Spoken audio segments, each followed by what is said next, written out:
Muy buenas noches, amigos del canal. Mi nombre es Santiago Gutiérrez Villegas y hoy les transmito en vivo y en directo desde la ciudad de Medellín, Colombia. Amigos, muchas gracias nuevamente por sus comentarios tan instructivos. Aquellos que me han preguntado cómo pueden ayudar al canal, suscríbanse, hundan la campanita, denle like, hundan los comentarios y por encima de todo, dejen correr la publicidad. No necesito ayudas económicas, simplemente que hagan eso. Pero enfocándonos en el tema de hoy, y todo esto a raíz de ese discurso del presidente de la Federación Rusa, un discurso de casi 3 horas, un discurso en el que él no solamente se comunicó con su pueblo, con su país, sino que hizo un discurso para que pudiera ser interpretado por habitantes de todo el planeta Tierra. Hubo traducciones en inglés, en español, en francés. Yo estuve atento a casi todo el discurso en español y tocó prácticamente la médula, el corazón de mucha gente, los sentimientos de muchos habitantes del planeta Tierra, que desconocían muchos aparte de lo que está ocurriendo en esta guerra. Hoy, por ejemplo, en la mañana hablé con alguien que trabaja, un colaborador mío, y le dije, ¿usted sabe quién es este señor? Y me dijo, no, no sé. Le dije, el presidente de Rusia. Mi base, señor, que está matando tanta gente. Y le di, ¿y vos sabes qué es Donbass? Mío, no, no sé, ¿dónde queda Ucrania? Lo que pasa es que no toda la gente entiende lo que está ocurriendo en Ucrania y qué ha ocurrido en los últimos años, porque esto viene desde la época del 2014. A propósito del título de hoy, de que Rusia ha eliminado a 2.000 mercenarios, yo he estado investigando algunas cifras y más o menos el dato es de que han llegado 7.000 mercenarios a Ucrania. Entre ellos ya han eliminado 2.000, se han retirado del país 1.800 porque no les ha gustado, porque les ha dado miedo, por las razones que ellos tengan. Entre ellos, de Polonia ingresaron a Ucrania 1.831. De los Estados Unidos, el dato es que hay 200 eliminados y del Reino Unido aproximadamente más de 100. Esto no fue como se planteó inicialmente una guerra entre Rusia y Ucrania. Ahora, estos que llaman mercenarios no llegaron al otro día de la operación especial de Rusia a Ucrania.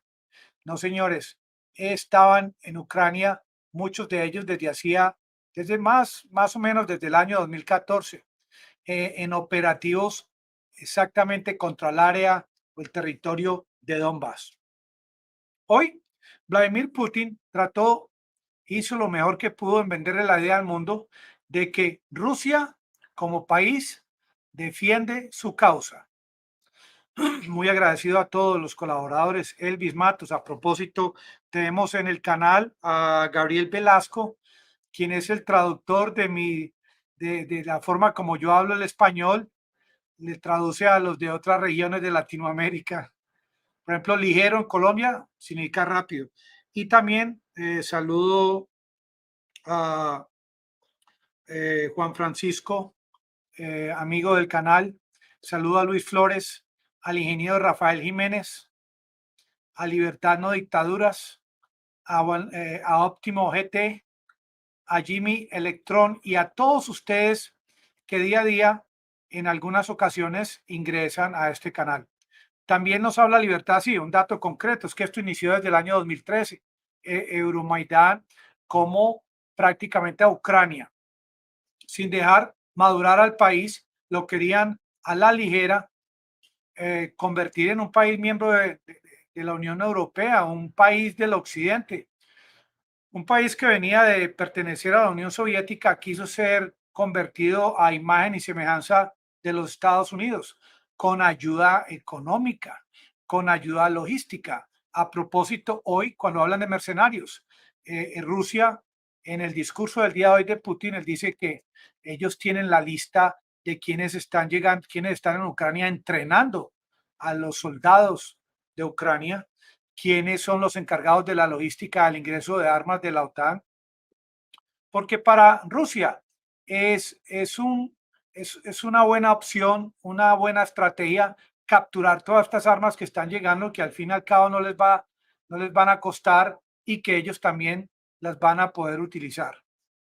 Rusia defiende su causa principalmente porque en la zona de Donbass hay aproximadamente 4 millones de rusoparlantes, entre quienes más de la mitad de esta población o han solicitado pasaporte ruso o ya cuentan con el pasaporte de Rusia por ser rusoparlantes, quienes fueron atacados desde el año 2014 inmisericordiamente por estos batallones Azov de ideología nazi, por paramilitares ucranianos ultranacionalistas, y esto está documentado.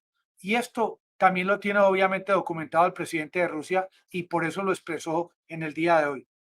Durante 8 años, esta gente de este sector del país no han tenido derecho a hablar en su propio idioma. El gobierno ha acolitado el hecho de que no puedan hablar en ruso, de que no puedan enseñarle ese idioma de la madre patria a sus hijos. Y esto llegó a un momento en que ya la Federación Rusa le pareció inaceptable y más aún que ya por el acuerdo de Minsk había unas repúblicas en la zona de Donbass ya separadas prácticamente de Ucrania. Según este acuerdo, Ucrania se comprometió en proteger y respetar la soberanía de los habitantes del Donbass. Este derecho a su propio idioma es algo tan importante como si llegara alguien aquí a Colombia a decirnos que tenemos por obligación que hablar todos en francés.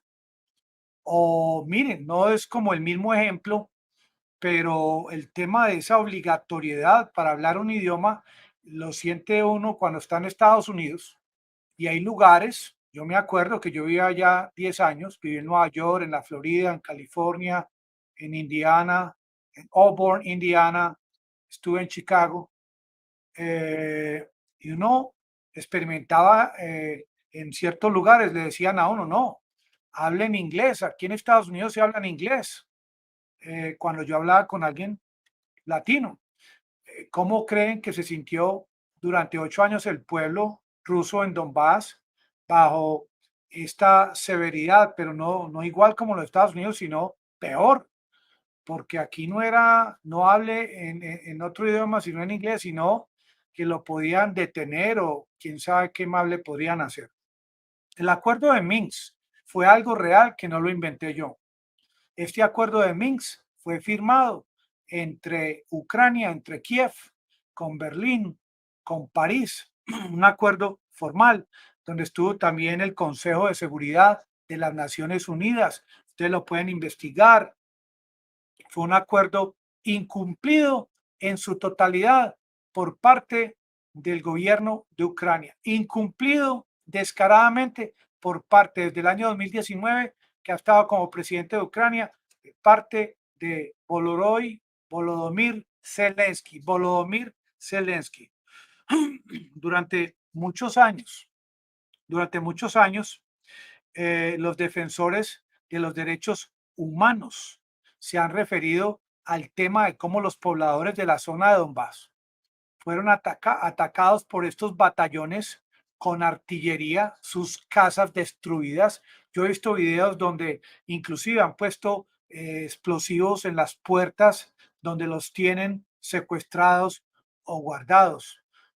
Esto tarde que temprano van a haber películas documentales con nombres y apellidos propios. Ahora estos prisioneros de Azovstal que están en territorio en Donetsk, que están detenidos y siendo juzgados, con toda seguridad, sus nombres y apellidos van a ser divulgados por Rusia para identificar sus conexiones con otros miembros que pronto a estas alturas estén todavía cometiendo atropellos contra la población del Donbass. No se les olvide, 14.000 muertos en 8 años. Y a pesar de tantos muertos y de tantas quejas de parte de Rusia para evitar que esto continuase, nada nada se solucionó de parte de Ucrania. Rusia envió peticiones, Rusia mandó memorándums, mandó inclusive abogados a varias instancias, a varias organizaciones, entre ellas las Naciones Unidas, el Consejo de Seguridad. Miren lo que está pasando en Donbass, no pasó nada. También le tocaron la puerta a la Comisión de Derechos Humanos. También Rusia le tocó la puerta a la Organización de Seguridad y Cooperación y nadie escuchó y Rusia se vio forzada el 24 de febrero a iniciar este operativo especial. Es el mensaje que está enviando el presidente de la Federación Rusa al mundo en el día de hoy. Un planeta Tierra de más de 7.500 millones de habitantes, de pronto alguien escuche y alguien le crea, un porcentaje de la humanidad le crea, investigue, verifique y se dé cuenta de que esto es cierto. Decía también Putin que es prácticamente que la OTAN llegó prácticamente hasta la cocina y la sala de la casa de los rusos, con 5 intentos o olas de acercamiento en las cuales ellos ya querían posicionar misiles en territorio ucraniano que pudiesen llegar a la capital, a Moscú, en menos de 3 minutos. Esto llamó la atención de el secretario de Defensa de Rusia. Esto llamó la atención del Consejo de Seguridad y obviamente determinaron que esto perjudicaba o atentaba contra la existencialidad de Rusia y esto dio motivo también a que se diera esa luz verde para que iniciaran el operativo especial este año 24 de febrero. Es que lo que ocurrió es que Ucrania, sin ser miembro de la OTAN, estaba, antes de este operativo, estaba armada hasta los dientes, con armas pesadas. Esto se había convertido prácticamente en una vagabundería. Ya entraban como Pedro por su casa, pues claro, ingresaban el armamento pesado y Rusia no decía nada y no decía nada y nunca esperaban una reacción de parte de Putin porque ellos decían, no, pues Putin no va a intentar incursionar en Ucrania por el tema nuclear, porque Estados Unidos tiene armas nucleares, porque Alemania también las tiene, pero no, no señores, ni siquiera este anuncio de enviar más de 170.000 soldados en la frontera con Ucrania logró detener este intento de ya posicionar, inclusive hablaban de armas nucleares que estaban trabajando el tema nuclear en el territorio ucraniano. Lo que realmente les gustó bastante a los rusos, a la Federación Rusa, es que Zelensky ya en sus discursos estaba hablando así con su de una forma solemne, él expresaba ese deseo, ese anhelo que él tenía de que algún día su país tuviese armas nucleares. Esto obviamente llamó la atención de Putin, quien prácticamente fue asediado por sus tropas, por altos mandos que cada día le pasaban esta información sobre su escritorio con datos, con ubicaciones geográficas exactas y por obvias razones él tomó esta decisión. Es que él no sabe todo lo que ocurre en Ucrania ni todos los datos militares, él tiene sus asesores que como a cualquier presidente le pasan todo este tipo de información. Rusia está luchando por los hijos rusos en territorio ucraniano y Rusia está luchando no solamente contra Kiev, contra la capital de Ucrania y sus funcionarios, el gobierno de Zelensky, sino contra la OTAN, contra la Unión Europea. Esto lo expresó el presidente de la Federación Rusa en el día de ayer. Ahora, es que en estos más de 114 días y sobre todo al principio, Zelensky trató de negociar. Ustedes deben estar conscientes de eso. Negoció, inclusive Turquía participó en una de estas negociaciones. Hubo como mínimo 2, 3 intentos de negociación. Zelensky obviamente estaba viendo que parte de su población estaban siendo desplazados, refugiados en otros países, que habían muertos, que estaban poniendo a sus jóvenes a luchar, muchos de ellos sin experiencia militar, y a él le interesaba a principios proteger a su gente. Pero es que, como se dice, Zelensky no se manda solo. y él recibía órdenes de los Estados Unidos y de la OTAN, quienes decían que la única solución se buscaba en el campo de batalla. Dicho y hecho, Zelensky, desde comienzos, luego de que ya determinó que no iba a negociar más, se puso en la tarea de día a día luchar por la llegada de más armas sin luchar por la posibilidad de no más muertos en su país. Cambió el chip de Zelensky de un momento a otro. ¿Y qué lo hizo cambiar? ¿Quién lo hizo cambiar? ¿Y quién al interior de sus fuerzas militares, altos mandos, de pronto en este momento que estamos dialogando, están en desacuerdo con esta posición tan equivocada de parte del presidente? Porque si esto es así, existe al menos la posibilidad, no sé si cercana o remota, de un golpe de Estado, de un cambio de presidente en Ucrania, por alguien que diga, hombre, en esta ecuación de la guerra hay que tener en cuenta también a la población de Ucrania. Ahora, inmediatamente iniciada la guerra, el occidente, mundo occidental, como ustedes lo han visto, cerraron los medios informativos rusos, RT y otros, empezaron a sacar todas las compañías de occidente de Rusia con ese ánimo, porque así se pensaba también por comunicado emitido por el presidente de los Estados Unidos. Con estas sanciones vamos a lograr agachar al oso, vamos a lograr volver pedazos a la economía rusa, y lo han iniciado con sanciones y con el cierre de los medios informativos, hasta el punto de que usted ingresa a YouTube, a Internet, y casi que en su mayoría los canales, sobre todo YouTube, yo creo que mi canal es uno de los pocos que también acepta analizar la posición rusa. Hay canales que de ninguna forma aceptan y es el 100% de información en contra de Rusia. Iniciaron también estos ataques en el mundo occidental con escenografías falsas, por ejemplo, cómo le vendieron al mundo occidental lo que ocurrió en Bucha, cómo utilizaron imágenes satelitales para comprobar lo que ocurrió allá, tanto así que aún hasta hace muy poco el tour que le hacen a todos los funcionarios del mundo occidental que llegan a Kiev, primero los pasan por Irpin, los llevan a Bucha, me imagino que allá tienen, no sé en qué estado tendrán los cadáveres embalsamados para mostrarle a estos funcionarios y hacerle creer al mundo occidental de que con esta escenografía fue real la criminalidad de parte de los rusos cerca a Kiev, en territorio ucraniano. Empezaron con el tema de prohibir la cultura rusa, como ustedes lo han visto, de prohibir a orquestas rusas ir a otros países, cierre de restaurantes rusos en Estados Unidos. Si no los han cerrado, la gente ya no va a visitar estos restaurantes. Empezaron a prohibir la llegada de músicos, de artistas, de escritores, de tenistas. Esto se volvió prácticamente una inquisición y obligando a estos personajes, a esta gente tan especial, tan extraordinaria de Rusia, prácticamente a renegar de su propia patria, a renunciar a su ciudadanía, a su origen, con tal de, si hacen esto, pues pueden seguir su profesión. Qué situación tan, tan falta de ética.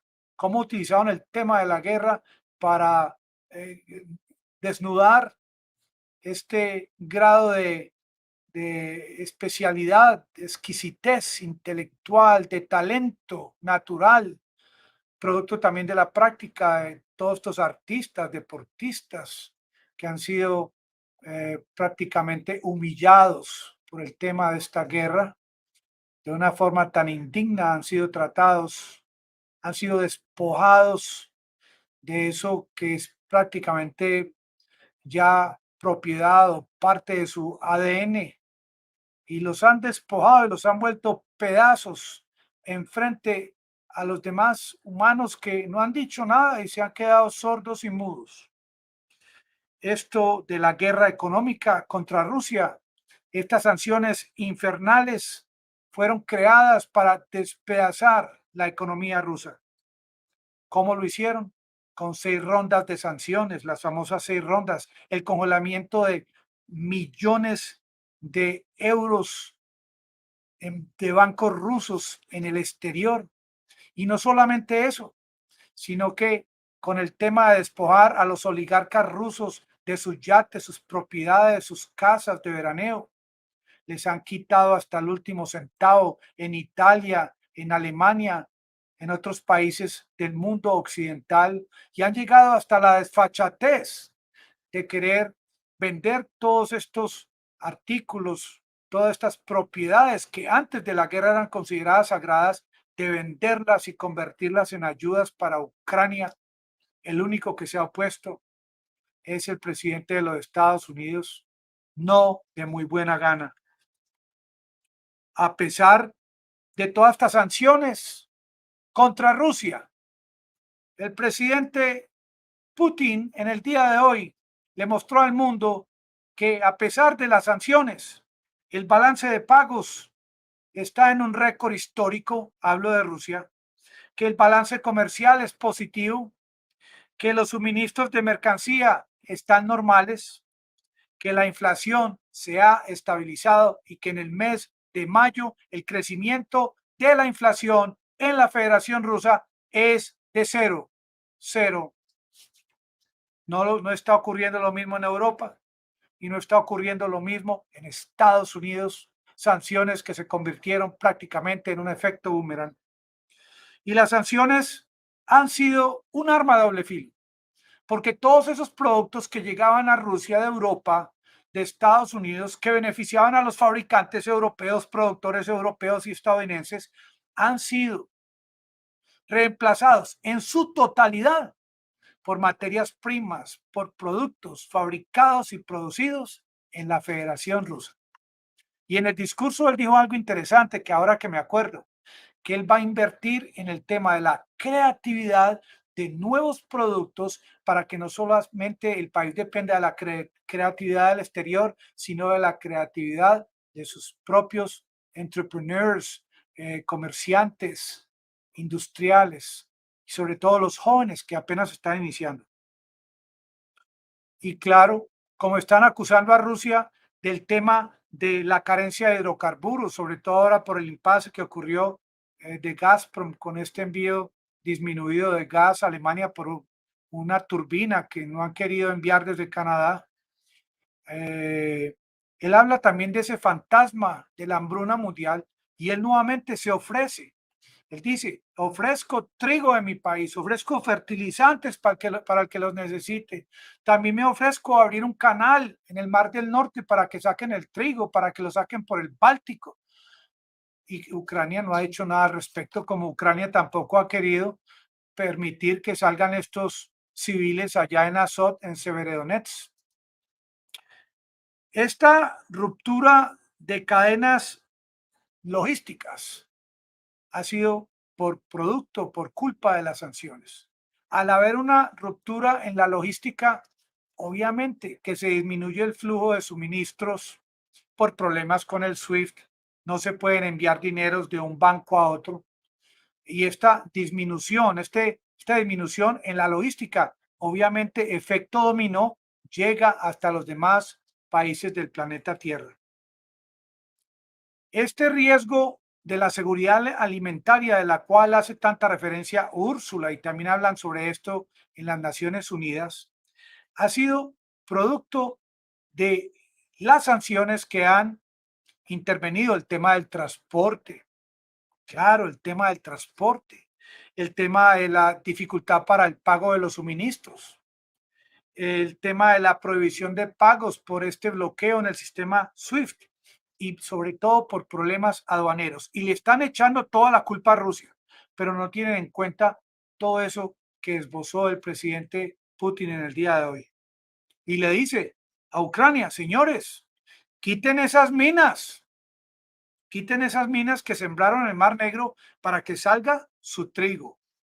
No continúen diciéndole mentiras al mundo.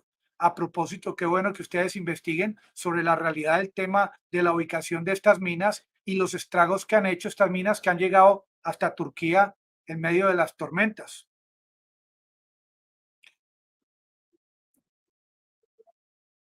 Esto que hemos estado hablando en el video de hoy, hay que tener muy en cuenta que queda demostrado y ha quedado demostrado que desde Kiev, desde la capital, se trató de sembrar en el interior del territorio ucraniano la rusofobia que obviamente afectó directamente a los habitantes de Donbass, porque estos hombres de estos batallones no tuvieron ni tienen los pantalones para atacar directamente a los rusos que están en Rusia, sino que más bien atacan a los rusos que están en Donbass. Estos trágicos acontecimientos que han ocurrido en Donbass en los últimos 8 años.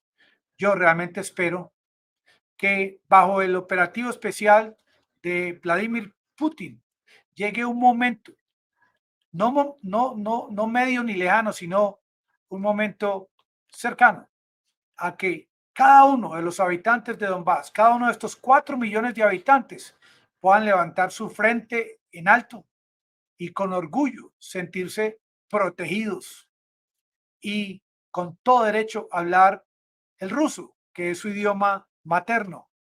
Por este canal les saludo a los rusos. Здравствуйте, здравствуйте. Saludos a todos. Hasta mañana. Que la pasen todos muy bien. Muchas gracias. Y por favor, denle continuidad a los anuncios. Muchas gracias.